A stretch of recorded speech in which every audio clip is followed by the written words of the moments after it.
Chicago Tomahawk. I'm Mike. I got my line mate Matt with me, and today we're going to go over the ending of the first round. We're going to go over the beginning of the second round, and we're going to give you some NHL news. So to start off with, we're going to go over the Wild and Blues series. The Wild, I thought, had a little bit too much offense for the Blues, that the Blues couldn't handle it. That wasn't the case. It turns out that the Wild didn't have enough secondary scoring. Kirill the Thrill did show up, but it just wasn't enough. The experience of the Blues shone through, and they move on. Matt, do you think that the Blues are kind of a dark horse for the playoffs, that they can get past this second round and maybe make a deep push? Yeah, I honestly could see the Blues beating the favorite Colorado Avalanche the next round. I'm kind of on that. I've been on it for a while. I thought the Blues did very well at the trade deadline, get Nick Leddy, another depth defenseman, and they added Brandon Saad at the beginning of the year, who, he's not a big-time goal scorer in the season, but he does show up in the playoffs. So I think that the Blues could definitely upset the Colorado Avalanche this round. Yeah, I think we've both been talking about that we've actually been kind of predicting this matchup, and here we are. Yep. And I'm really looking forward to that. I was not a fan of the Preds Avs because it just was not going to be competitive, I thought, and it wasn't. And the Avs just steamrolled them, and it wasn't entertaining at all. While you've got the rest of the series going 6-7 games, and you just didn't know what was going to happen, it's I'm glad to see that this is going to be moving on, and this is going to be a great series. So the Kings in Edmonton, Edmonton got by with their primary scoring. Connor McDavid practically willed them past the first round. They made it. The Kings, they couldn't shut them down when they needed to. So Edmonton moves on, going to play Calgary. And you know what, man? Calgary looked really good on paper. I thought that they were going to have a pretty easy time with Dallas. That wasn't the case.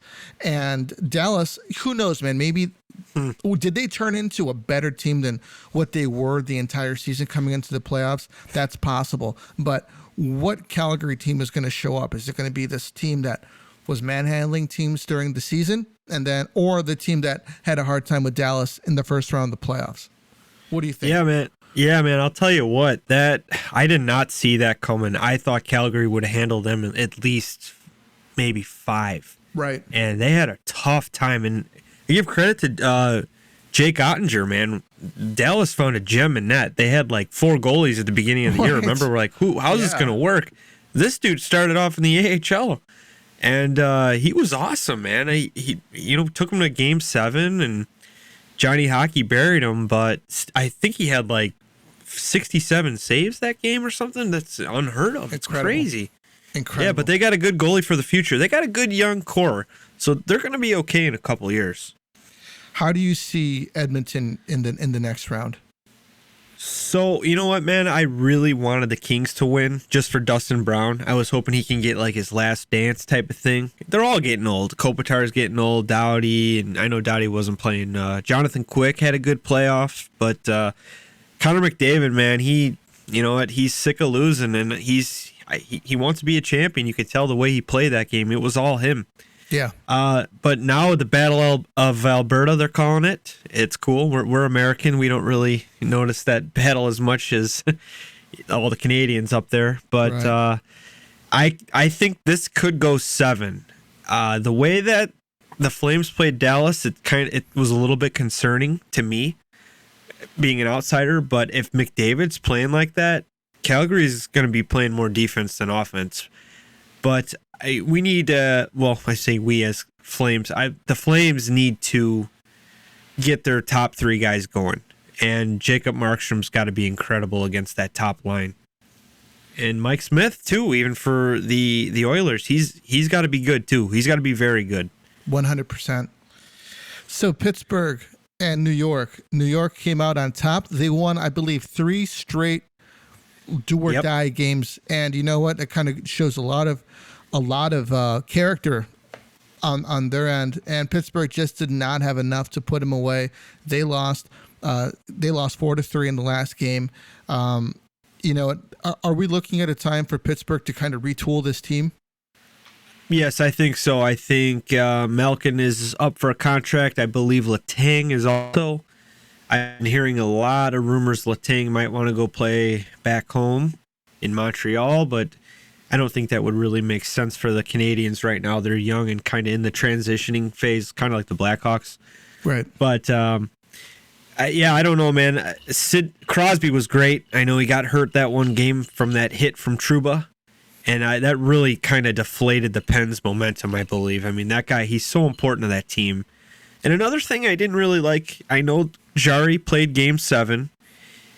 You know what, man? I think I would have left Louis Domingue. He was rolling. He got him there. Give him that respect. Don't throw a cold goalie in there who has no games in a long time. I kind of think that was a coaching mistake. I think I would have went with Louis Domingue just because he's had all that game reps and he's been good. He was really good. And they went with Jari, the guy who, he was hurt for a while. I guess he's been practicing a lot, but practicing isn't gameplay. And I think the Rangers took advantage of that. Now we're going to talk about the series that everybody's talked about. That's Tampa Bay and Toronto. Man, oh man, oh man. Tampa Bay shows why they're champions. And I will tip my hat to Toronto because they were a different team this year than they were last year. I think that this team got better. If they would have played, this team would have played Montreal last year, they would have rolled over them. Unfortunately, they play, in that really tough, was at the Atlantic Division. Yeah. And, Florida's number one there. They won the President's Trophy. And so they drew Tampa. Toronto drew Tampa. And that went 7 games. It was an incredible series. And maybe they're not as sick as losing as Connor McDavid is. But, which is kind of hard to say because, McDavid pretty much just willed Edmonton. And, but notably, Austin Matthews, John Tavares, Mitch Marner, they all were, I think they had 0 points in that last game. And yeah, sure. It's a lot to say when, they all did have a great series. I think Tavares had 6 points. I think Matthews might have had 8 points. I think Marner had 8 or 9 points. And, but they didn't score in that do or die game, that do or die situation. And that hurt them, because that's what they're there for. And you know what? I'm going to say it, man. That's what David Camp was brought onto that team for, to take them over the hump. And, he didn't do it, So for all those David Camp lovers out there, he did exactly what he did. And that's 0 offense when the team needs him most. So, Matt, where do you see Toronto, kind of going forward from this and trying to grow from this Tampa loss? Quite honestly, man, I don't know what they're going to do because these guys are locked up. Hey, they're top guys. They showed up. I think they showed up. The Game 7, they didn't have as many shots as they wanted, but, they played tough to the end. It wasn't like, a couple years ago where they're down in the period and it's like they're all moping and pouting and they were like lethargic on the ice, but they played to the last whistle. I give them credit. Campbell played good. It's just, you know what? Sometimes they ran into the wrong team in the first round. And into the two. It's kind of hard to believe that after all of this, that this is what happens, to Toronto. Yeah. It's almost like we wish we were playing West. If we ran into Nashville, we would have probably swept them too. But it's sometimes the matchups are just bad. And Vasilevsky, when he loses a game, he's undefeated. He's like 17-0 or 16-0 or something. It's unbelievable. And his Game 7 record is also unbelievable. He's got shutout. I think he's got like a 3-game shutout streak that just ended. Toronto scored on him, but I got to give Tampa credit. I mean, they bring in guys every year just to replace these guys they got to get rid of. I think that Nick Paul they got, he was great in that Game 7. Yeah. And Brandon Hagel, first playoff series ever. I thought he was pretty decent. He set up that big goal in Game 6 to force Game 7. And another Blackhawk on the other end, David Camp, takes a terrible high sticking penalty. Yeah. And that turned the whole Game 7. So it's just those little things, man, that they snowball. And against good teams, like, you can't do that. Right. That's like Vancouver a couple years ago. they'd have a good lead on the Blackhawks, and then they'd start getting chippy and I don't like pretending to be like they're tough guys. The Hawks would. So Matt, Tampa and Florida are going to meet. This is going to be a pretty big matchup. This is like the battle for Florida, because Tampa's pretty much been running the show down there, and Florida is looking to kind of get out of that shadow and do their own. They won the President's Trophy. They've got two of the top players of the NHL, and Jonathan Huberdeau and Alexander Barkov. Can this team get past Tampa? This is the year they could do it, but I'm still going with Tampa. I just think the goaltending matchup favors Tampa. 100%. I'm going to go with Tampa in this one too. So, all right. Sorry, everybody. We're having some technical difficulties with the recording, but I'm going to go on because I just want to finish this up for you guys. So, we're talking about the Vegas Golden Knights, and DeBoer got fired. I think that the GM should be fired as well, with a lot of the questionable moves that he's made over the years.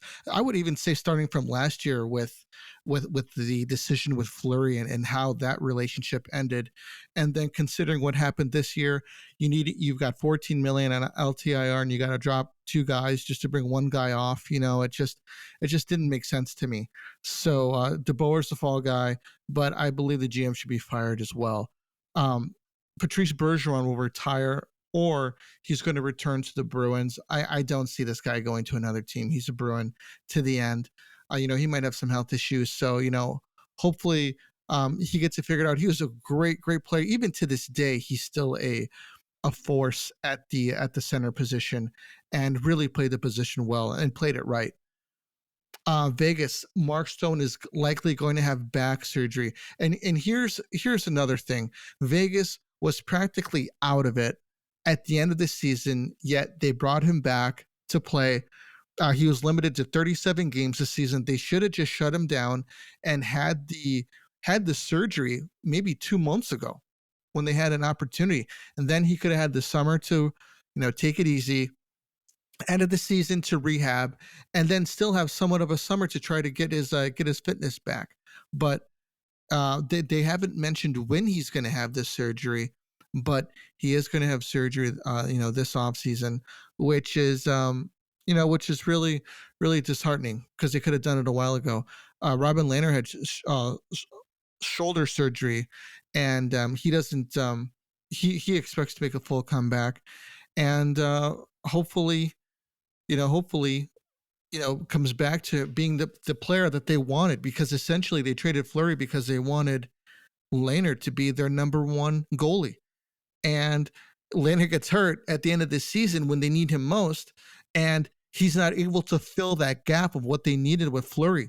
At least what you had with Fleury was he was consistent. He was healthy, for a very long time. He's still healthy, and they move on from him, which is really questionable to me. So, lastly, Braden Point is doubtful for game one. Now, this is a huge injury for Tampa Bay because Braden Point is a huge playoff performer for them.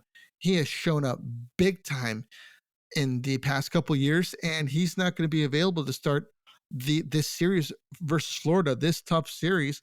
I wonder who's gonna take over for that scoring for him. Hopefully Kucherov can step up, but this is a really, really big miss for Tampa. This could be one of those things where them not getting scoring for Braden Point tips the scales in favor for Florida. So we'll see, how that plays off. Really looking excited to that. First game is Tuesday night. See how that goes. And Fleury says he would consider re-signing with the Wild. He wants to play one more season. He likes the atmosphere there. He likes the conditions, likes the team, likes the locker room. Says the people around town have been very, very kind to him, very nice to him. So he likes it there. He wants to play one more season. So we'll see how that goes. All right, everybody. That's all that we got for you tonight. After we get some games going this week, we've got another podcast for you on Thursday. It'll be Friday morning. We're going to record it Thursday night. release it Friday morning, and let you guys know how this plays out. Got a lot of good matchups coming up. I can't wait.